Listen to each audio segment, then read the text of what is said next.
Good morning, student. We have already discussed about effect of change of temperature and pressure on matter. So today we will discuss about evaporation.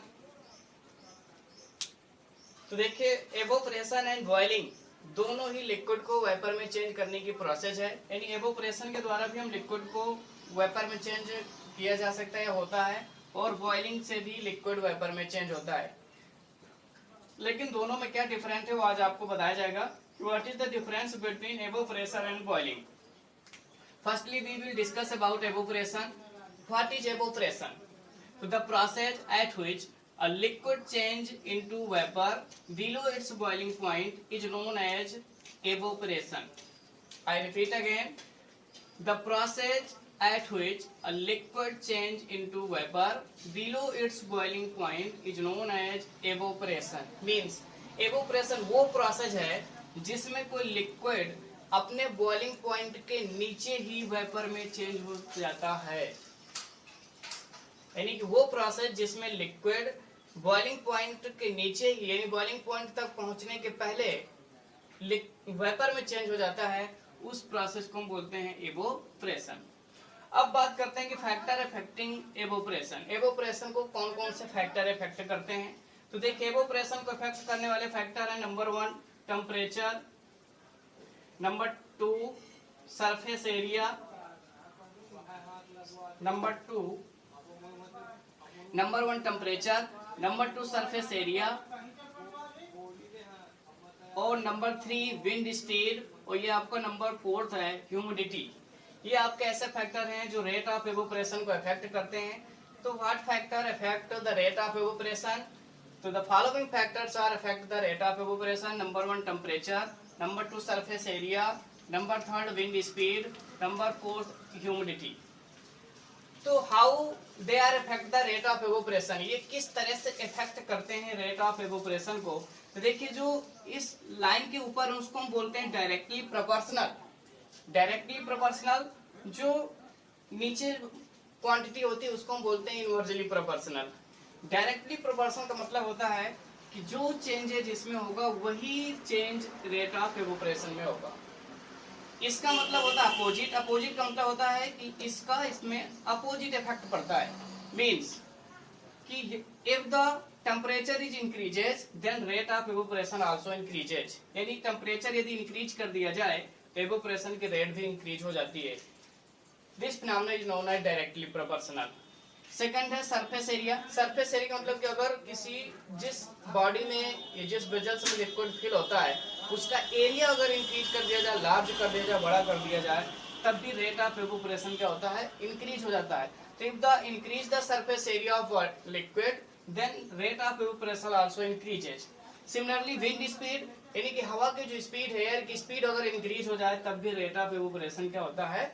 Increase हो जाता है। इसीलिए देखे होंगे कि जब air चल रही होती है, हवा चल रही होती है, तब भी हमारे जो क्लास होते हैं वो ड्राई हो जाते हैं। ह्यूमिडिटी क्या होता है? ये इनवर्सली प्रोपोर्शनल है। इनवर्सली का मतलब होता है कि humidity increases then rate of evaporation is decreases. यानी ह्यूमिडिटी अगर इंक्रीज हो जाए तो ये क्या होती है? डिक्रीज हो जाएगा। यदि ह्यूमिडिटी डिक्रीज हो जाए तो रेट ऑफ एवोपरेशन भी क्या हो जाएगा? इंक्रीज हो जाएगा। यानी कि जस्ट अपोजिट होता है। तो ये आपके फैक्टर है टेम्परेचर, सरफेस एरिया, विंड। इसको हम शॉर्ट में ER मतलब रेट ऑफ एवोपरेशन, और T temperature, VS wind speed, SA surface area, H humidity. इसको किसी भी कोटेशन में आप याद रखते हैं, कर सकते हैं आप अपने अकॉर्डिंग कि तनु बेट्स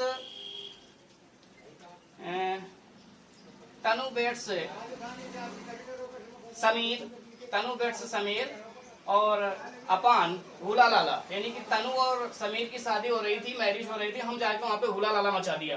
तो as you wish, according to जैसे भी याद सकते हैं कि तनु की शादी हो रही थी समीर से, और हम जाके हुला लाला मचा दिया। जाके तो हुला लाला मचा दिया मतलब डिस्टर्ब कर दिया, वहां पे अपोजिट, उनके अपोजिट खिलाफ चले गए। तो ह्यूमिडिटी इसकी अपोजिट खिलाफ ही होती है। तो अकॉर्डिंग यू विश जैसे याद करना चाहें तो तनु बेट्स समीर, ये ह्यूमिडिटी एक्सेट्रा। अब हम बात करते हैं evaporation and boiling.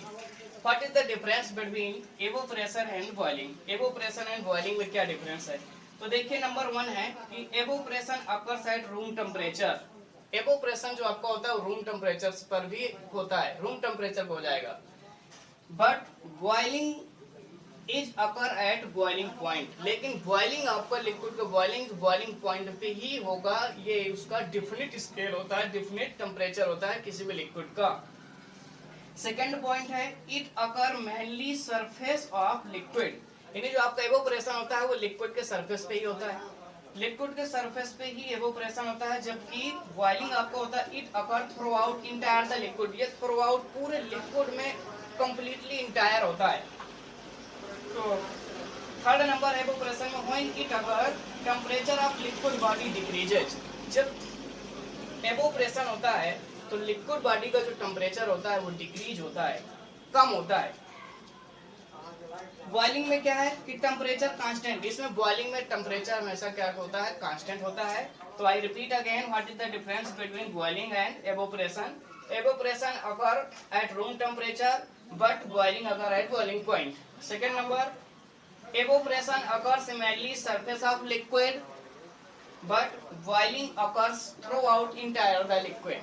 Third number है when evaporation occur temperature of liquid body decreases, when boiling is occur temperature constant. So आज हमने सीखा evaporation, what is evaporation, factor affecting of evaporation and difference between evaporation and boiling. So आज के class में बस इतना ही। Next video में हम लेके आएंगे कंडेंसेशन एंड सब्लिमेशन। तो थैंक यू फॉर वाचिंग।